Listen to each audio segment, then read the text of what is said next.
Today I am going to start class 11th history chapter 2 writing and city life part 10.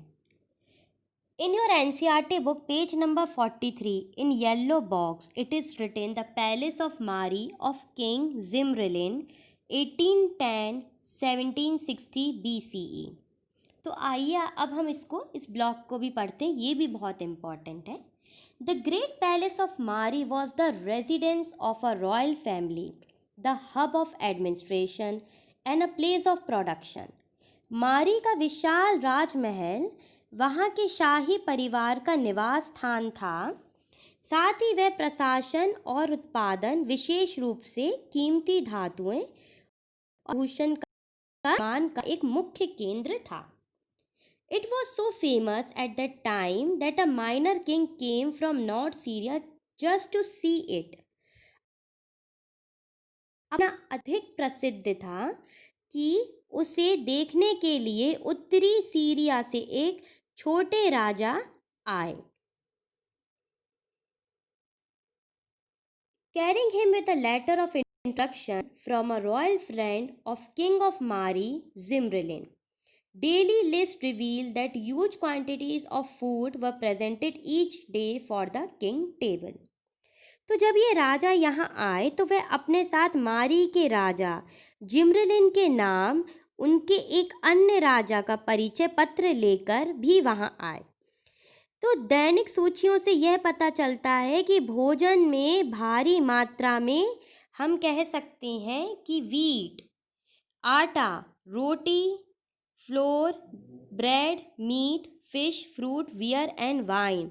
तो रोटी, मांस, मछली, फल, मंदिरा या हम कह सकते हैं अल्कोहल और बियर यहाँ पर मिलती थी. ही probably ate in the company of many others in or around courtyard. तो इससे ये पता चलता है ये अपने साथियों के साथ सफ़ेद पत्थर जड़े आंगन में बैठकर बकायदा भोजन करा करते थे 106 बीसवी में. You will notice that the palace had only one entrance on the north. तो इस नक्शा जो मैंने अभी लास्ट वीडियो में बताया इससे यह भी पता चलेगा कि राजमहल में सिर्फ एक ही प्रवेश द्वार था और उत्तर की ओर वह बना हुआ था. उसका विशाल खुले प्रमाण सुंदर पत्थरों से जड़े हुए थे. So we can see there are 131 beautifully carved, सुंदर पत्थरों से जड़े थे, और the foreign dignitaries and its own people in 132 a room with wall painting that will have awed the visitor. The palace was a sprawling structure with 260 rooms and covered the area 2.4 hectare. तो इससे यह भी मालूम पड़ता है कि राजा विदेशी अतिथियों और अपने प्रमुख लोगों के कमरे में 132 रूम नंबर में मिलता था, जहां वह भ्रति चित्रों को देखकर आतंक होकर हतचर करता था. और राजमहल में 2.4 हेक्टेयर के क्षेत्र में स्थित एक अत्यंत विशाल भवन था. इसमें 260 कक्ष बने हुए थे. तो ये मान सकते हैं कि मारी का किंगडम कितना बड़ा था और कितना इम्पोर्टेंट था, और उस समय ऐसा महल बनना उस समय ही बहुत बड़ी बात थी. तो इसके आगे हम चलते हैं. द किंग ऑफ मारी हाउएवर हैड टू बी वाइलिगेंट. तो मारी राजाओं को सदा सतर्क एवं सावधान रहना पड़ता था. Herders of various tribes were allowed to move in the kingdom.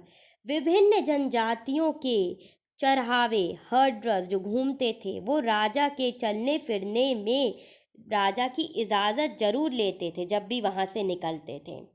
But they were watched, परंतु इन पर नज़र भी रखी जाती थी. The camps of herder are mention frequently in letter between the king and officials. राजाओं तथा उनके पद अधिकारों के बीच हुए पत्र व्यवहार के अक्सर इन पशुचरों की गतिविधियों और शिविरों का उल्लेखन किया जाता है. So in one letter, an officer writes to the king that he has been seeing frequently fire signals at night sent by one two another. तो इसमें ये भी लिखा है कि एक बार एक पदाधिकारी ने राजा को लिखा था कि उसने रात में बार बार आग के किए गए ऐसे संकेतों को देखा है जो एक शिविर से दूसरे शिविर में भेजे गए हैं। ही सस्पेक्टेड दैट अ प्लान, उन्होंने यह संदेह हुआ कि कहीं किसी छापे या योजना तो नहीं बनाई जा रही है। Located on the Euphrates in a prime position of trade in wood, copper, tin, oil, wine, and various other goods were carried in boat along with the Euphrates. मारी नगरी एक अत्यंत महत्वपूर्ण व्यापारिक स्थल थी। यहाँ लकड़ी, तांबा, रागा, तेल, मंदिरा और अन्य कई किस्मों का माल नावों के जरिए फरात नदी या यूफ्रेटिस नदी हम बोल सकते हैं रास्ते दक्षिण और तुर्की, सीरिया, लेबान के ऊंचे इलाकों के बीच में भेजा जाता था। तो boats carry out the grinding stone, would, wine, oil jar, और ये एक कार्गो में शिप यहाँ पर भेजा जाता था। तो हम ये भी बोल सकते हैं कि मारी में व्यापार के बल पर समुद्र हुए शहरी केंद्र का एक अच्छा उदाहरण है। यहाँ पर घिसाई पिसाई के पत्थर, चक्कियाँ, लकड़ी, शराब, तेल, ये सारी चीज़ें एक जगह से दूसरे स्थान पानी के जल स्रोत से भेजी जाती थी। The goods, before allowing the boat to continue the downstream, barely came in special grain boat. Most important tablet refer to the copper of Aslincia, the island of Cryptus, known for its copper and tin. Also an item of trade, as a brozone was the main industrial material for the tool and weapon. This trade was of great importance, although the kingdom of Mary was not military strong, it was exceptionally prosperous. तो हम कि यहाँ पर अलग अलग किस्म की नौकाएं भी बनने लगीं।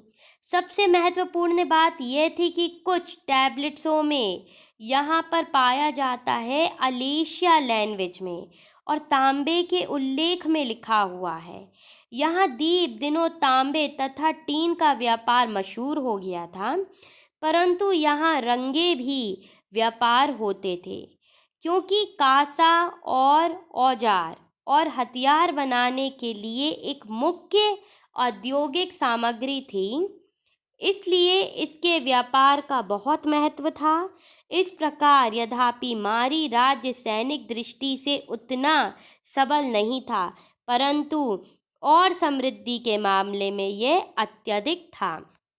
तो हम ये जान सकते हैं कि ये किंगडम मैरी मिलिट्री स्ट्रांग नहीं था, लेकिन ये एक बहुत बड़ा प्रॉस्परस देश था जो कि एक्सेप्शनली बढ़ता विकसित होता जा रहा था।